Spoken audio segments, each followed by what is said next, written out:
வணக்கம். ஆஸ்ட்ரோவாய்ஸ் தமிழ் குடும்பத்திற்கு உங்கள் எல்லாரையும் நான் மனதார வரவேற்கிறேன். கன்னி ராசியில பிறந்த அன்பான உள்ளங்களா நீங்க? அப்போ உங்க வாழ்க்கையில திரும்ப திரும்ப ஒலிக்கிற ஒரு கேள்வி, ஒரு வழி, அத பத்தி தான் நாம இன்னைக்கு பேசப் போறோம். நான் யாருக்கும் ஒரு சின்ன கெடுதல் கூட நினைச்சதில்லையே. என் மனசு, என் மாட்டை, என் செயல் எல்லாமே மத்தவங்களுக்கு நல்லது செய்யணும்னு தானே நினைக்குது. ஆனா அப்படி இருக்கிற எனக்கு மட்டும் ஏன் இத்தனை எதிரிகள், ஏன் இவ்ளோ துரோகங்கள்? நான் காட்டுற பாசமே எனக்கு எதிரா திரும்புதே. இந்த மாதிரி ஒரு வழி உங்க மனச வாட்டி வதைக்குதா?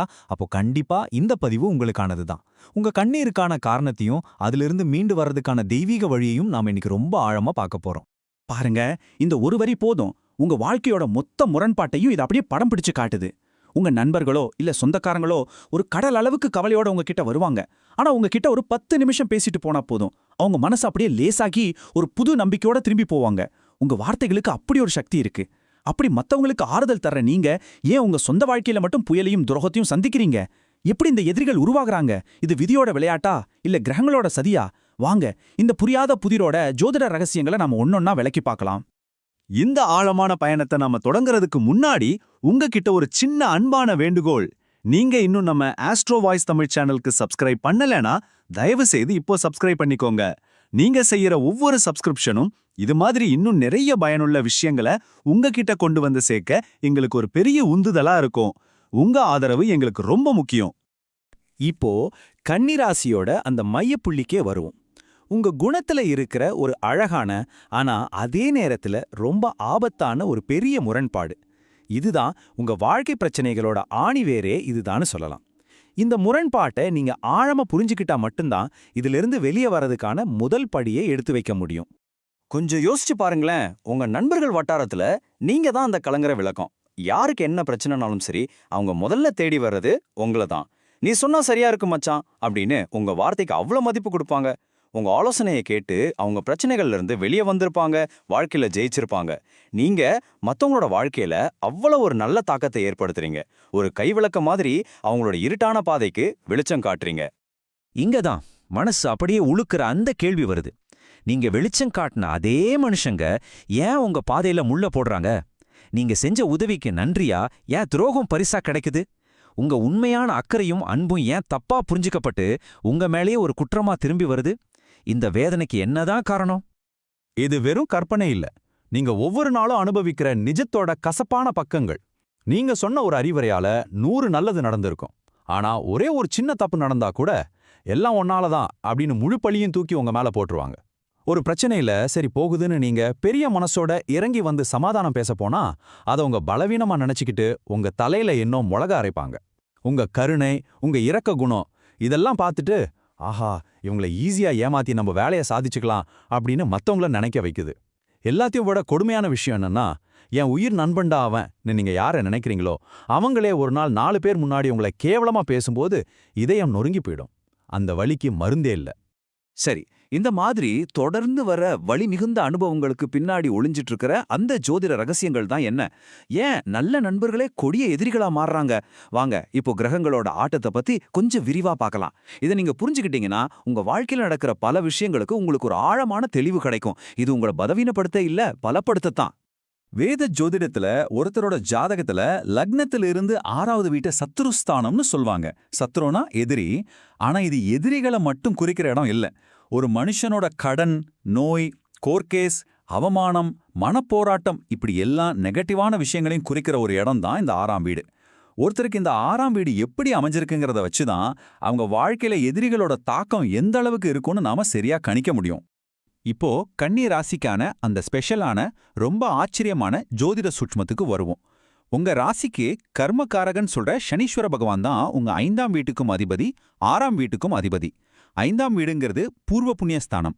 அது நம்ம புத்தி, குழந்தைங்க, கிரியேட்டிவிட்டி, ரொம்ப முக்கியமா நம்ம நண்பர்களை குறிக்கிற இடம். அதே சனி பகவான் தான் 6ஆம் வீடான சத்ருஸ்தானத்துக்கும் அதிபதியா வர்றாரு. பாத்தீங்களா, நண்பர்களை கொடுக்க வேண்டிய அதே கிரகமே எதிரிகளையும் உருவாக்குற சக்தியோட இருக்கு. இதனால தான் உங்க வாழ்க்கையில ரொம்ப நெருங்கிய நண்பரா இருந்த ஒருத்தரே காலப்போக்கில் உங்க பரம எதிரியா மாறுற ஒரு துரதிருஷ்டவசமான அமைப்பு ஏற்படுது. இது உங்க கர்மாவோட விளையாட்டு. இந்த சிக்கல் சனியோட மட்டும் முடியல. உங்க 6ஆம் வீடான கும்பராசில 3 நட்சத்திரங்கள் இருக்கு. முதல்ல ராகு பகவானோட சதய நட்சத்திரம்.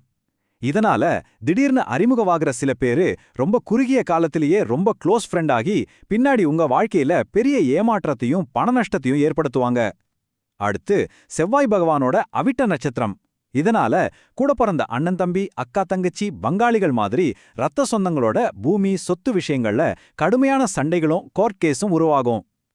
கடைசியா தேவகுருவான குரு பகவானோட பூரட்டாதி நட்சத்திரம். இதனால நீங்க ரொம்ப நம்பி தொழில் தொடங்குற பார்ட்னர்ஸ், உங்க வீட்டு பக்கத்துல இருக்கிறவங்க, உங்க பிள்ளைங்களோட திருமணத்தால வர்ற சம்பந்திகளால உங்களுக்கு தீராத மன உளைச்சலும் பிரச்சனைகளும் உருவாகும்.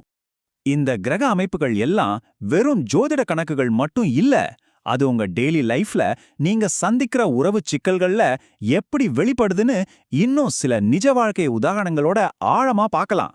அப்போதான் இதோட தாக்கத்தை நீங்க முழுசா உணர முடியும்.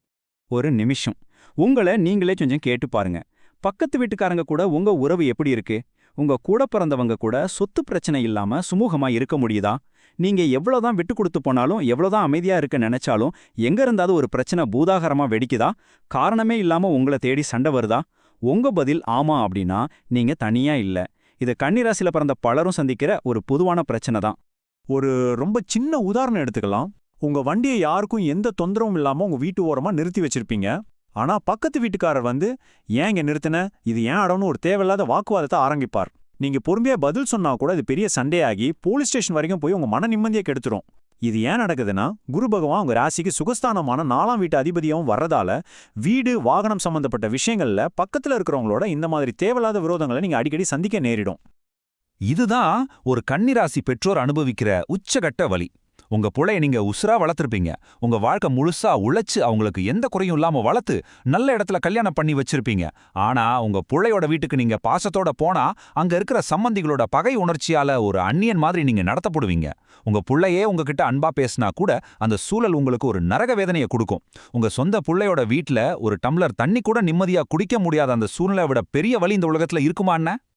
அதனால உங்க எதிரிகள் எங்கிருந்தோ வானத்திலிருந்து குதிக்கிறதில்ல, உங்களை சுத்தி இருக்கிறவங்க தான். நீங்களா கேட்காமலேயே, சார் லோன் வேணுமா வீட்டுக்கு வந்து லோன் கொடுத்த பேங்க் ஆபீசரே நீங்க 1 மாசம் தவணை கட்ட லேட்டானா உங்க சொத்தை ஜப்தி பண்ண நோட்டீஸ் அனுப்புவார். சொத்தை பிரிக்கும்போது உங்க கூட பிறந்த அண்ணன் தம்பியே உங்களுக்கு எதிரா கேஸ் போடுவார். உங்க பிள்ளையோட வாழ்க்கை துணையோட குடும்பம் உங்களுக்கு தீராத மன உளைச்சல கொடுப்பாங்க. நீங்க முழுசா நம்பி தொழில் ஆரம்பிச்ச பார்ட்னர்ஸ் உங்க உழைப்ப சுரண்டிட்டு உங்களை நடுத்தெருவுல நிறுத்துவாங்க. இவங்க தான் நீங்க நிஜத்துல சந்திக்கிற எதிரிகள். இத்தனை அனுபவங்களுக்கு பிறகும், இவ்வளவு துரோகங்களை சந்திச்ச பிறகும் ஏன் நீங்க திரும்ப திரும்ப ஏமாந்து போறீங்க? ஏன் உங்களால மத்தவங்களோட உண்மையான முகத்தை முன்னாடியே கண்டுபிடிக்க முடியல? இதுக்கு காரணம் உங்க குணத்தோட ஆணிவேர்ல இருக்கிற ஒரு பண்பு தான். அதோட பேரு தான் வெகுளித்தனம். இது ஒரு குழந்தை மாதிரி, ஒரு அப்பாவி குணம். இது ஒரு அழகான குணம்தான்.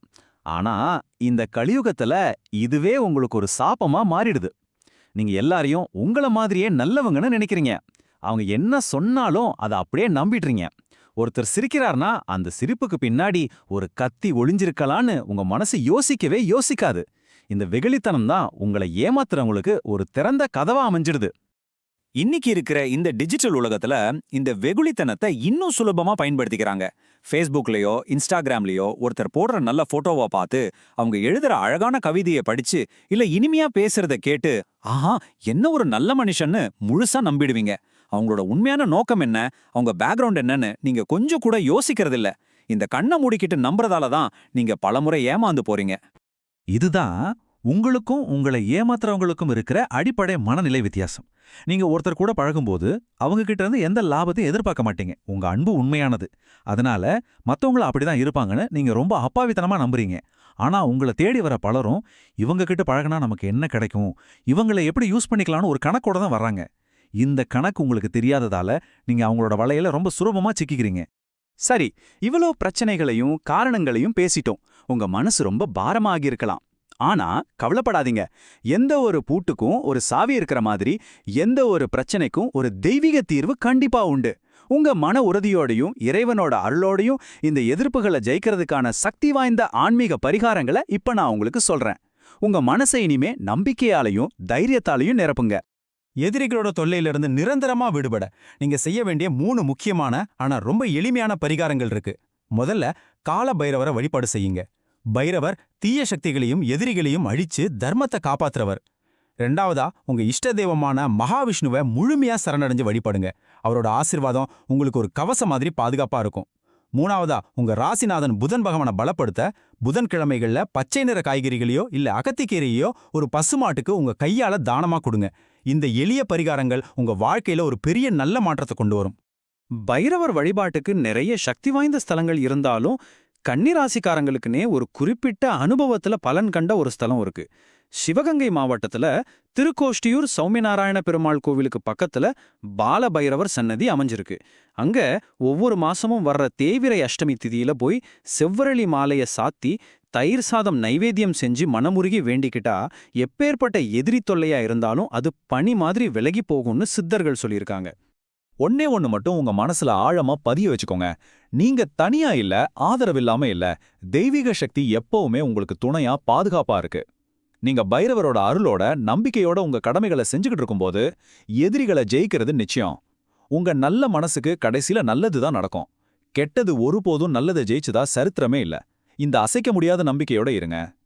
இந்த நீண்ட ஆழமான ஆய்வு உங்களுக்கு ஒரு தெளிவையும் ஆறுதலையும் கொடுத்துருக்கோன்னு நான் மனசார நம்புறேன். உங்க பயணத்துல நீங்க தனியா இல்லைங்கிறத மறுபடியும் ஒரு முறை ஞாபகத்துல வச்சுக்கோங்க. இந்த பதிவு உங்க மனசை தொட்டிருந்தா ஒரு லைக் பண்ணுங்க. உங்கள மாதிரியே கஷ்டப்படுற மற்ற கன்னிராசி நண்பர்களுக்கும் இதை ஷேர் பண்ணுங்க. உங்க அனுபவங்களையும் எண்ணங்களையும் கீழே கமெண்ட்ல சொல்லுங்க. நீங்க சொல்ற ஒவ்வொரு விஷயமும் மற்றவங்களுக்கு ஒரு பாடமா அமையும். மறக்காம நம்ம ஆஸ்ட்ரோ வாய்ஸ் தமிழ் சேனலுக்கு சப்ஸ்கிரைப் பண்ணுங்க. மீண்டும் ஒரு பயனுள்ள ஆன்மீக தகவலோட உங்களை சந்திக்கிறேன். நன்றி. குரு வாழ்க, குருவே துணை.